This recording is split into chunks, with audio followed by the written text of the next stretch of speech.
नमस्कार। चलिए आज निकलते हैं राजस्थान के एक ऐसे जिले की सैर पर जो बना तो अभी हाल ही में है, लेकिन जिसकी कहानी, जिसका इतिहास बड़ा ही मजेदार है। जी हाँ, हम बात कर रहे हैं ब्यावर की। आइए इसके बारे में वो सब कुछ जानते हैं जो जनरल नॉलेज की तैयारी के लिए एकदम जरूरी है। अब देखिए, ये जो एक तस्वीर स्क्रीन पर है ना, इसमें ब्यावर के बारे में सारी जरूरी बातें हैं। पर हम क्या करेंगे? हम इसे एक एक करके टुकड़ों में समझेंगे। एक तरह से इस पूरी जानकारी का एक टूर करेंगे, ताकि हर चीज दिमाग में बिल्कुल बैठ जाए। तो हमारा ये टूर 4 हिस्सों में बटा होगा। सबसे पहले ब्यावर का एक छोटा सा इंट्रोडक्शन, फिर देखेंगे कि यहाँ की इकोनॉमी किस पर टिकी है, उसके बाद इसके इतिहास की कुछ दिलचस्प बातें जानेंगे और आखिर में बात करेंगे यहाँ की विरासत और कल्चर की।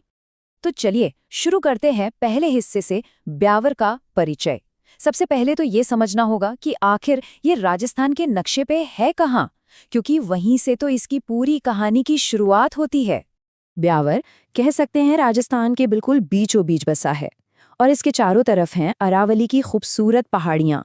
इसके पड़ोस में अजमेर, पाली और राजसमंद जैसे जिले हैं, और इसी वजह से ये जगह ट्रेड और ट्रैवल के लिए एक बहुत ही इंपॉर्टेंट हब बन जाती है। और अगर इसके साइज की बात करें तो ये जिला करीब करीब 3,880 स्क्वायर किलोमीटर में फैला हुआ है। अंदाजा लगाने के लिए सोचिए, ये गोवा स्टेट से भी बड़ा है, मतलब साइज में ये काफी बड़ा है। और इतने बड़े इलाके में रहते हैं लगभग 10 लाख लोग, तो आप समझ सकते हैं कि ये एक काफी चहल पहल वाला एक वाइब्रेंट जिला है। चलिए अब जरा इकोनॉमी की बात करते हैं। आखिर इस जिले की ताकत क्या है? यहाँ के लोगों की रोजी रोटी चलती कैसे है? तो देखिए, यहाँ की जमीन काफी उपजाऊ है, जो किसानों के लिए किसी वरदान से कम नहीं।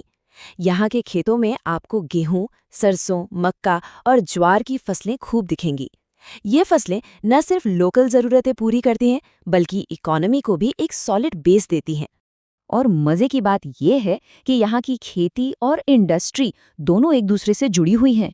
जैसे यहाँ कपास और ऊन होता है, तो जाहिर है टेक्सटाइल इंडस्ट्री भी यहाँ खूब फली फूली है। इसके अलावा सीमेंट और मिनरल प्रोसेसिंग भी यहाँ की इकोनॉमी के बड़े पिलर्स हैं। अच्छा, अब चलते हैं सबसे दिलचस्प हिस्से की तरफ, इतिहास। चलिए जरा टाइम में पीछे चलते हैं और देखते हैं कि ब्यावर की कहानी क्या है, ये शहर बना कैसे, और सबसे बड़ी बात, इसका नाम इतना अजीब, इतना अनोखा क्यों है। चलिए पता लगाते हैं। तो कहानी शुरू होती है साल 1836 में। एक अंग्रेज अफसर थे, कर्नल C.J. डिक्सन। उन्होंने ही इस शहर को बसाया था, और वो भी पूरी प्लानिंग के साथ। ये सिर्फ एक आम शहर नहीं था, ये मेरवाड़ा बटालियन का हेडक्वार्टर हुआ करता था, यानी उस जमाने का एक बहुत ही इंपॉर्टेंट मिलिट्री सेंटर। लेकिन यहीं पर एक बड़ा ही मजेदार सवाल आता है। क्या ऐसा हो सकता है कि एक वार्निंग, एक चेतावनी किसी शहर का नाम बन जाए? सोचने में अजीब लगता है ना? तो इसका जवाब है हाँ, और यही ब्यावर की सबसे अनोखी बात है। इस शहर का नाम अंग्रेजी के 2 शब्दों से आया है। बी अवेयर मतलब सावधान रहो, क्योंकि ये एक मिलिट्री एरिया था। ये वार्निंग यहाँ हर तरफ इस्तेमाल होती थी, और होते होते यही उस जगह का नाम पड़ गया, ब्यावर। है ना कमाल की बात? तो ये तो हुई इतिहास की बात।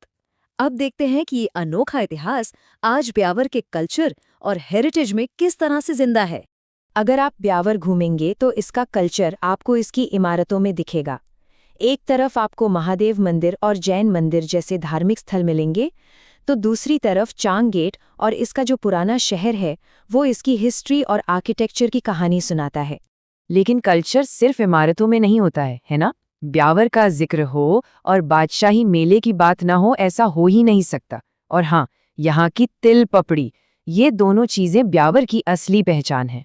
तो कुल मिलाकर ब्यावर सिर्फ एक और जिला नहीं है, ये एक ऐसी जगह है जिसका सफर एक मिलिट्री कैंट से शुरू हुआ, और आज ये अपने रंग बिरंगे मेलों और रिच कल्चर के लिए जाना जाता है। तो बी अवेयर की एक वार्निंग से एक बड़ा जिला बनने तक का इसका सफर तो हमने देख लिया।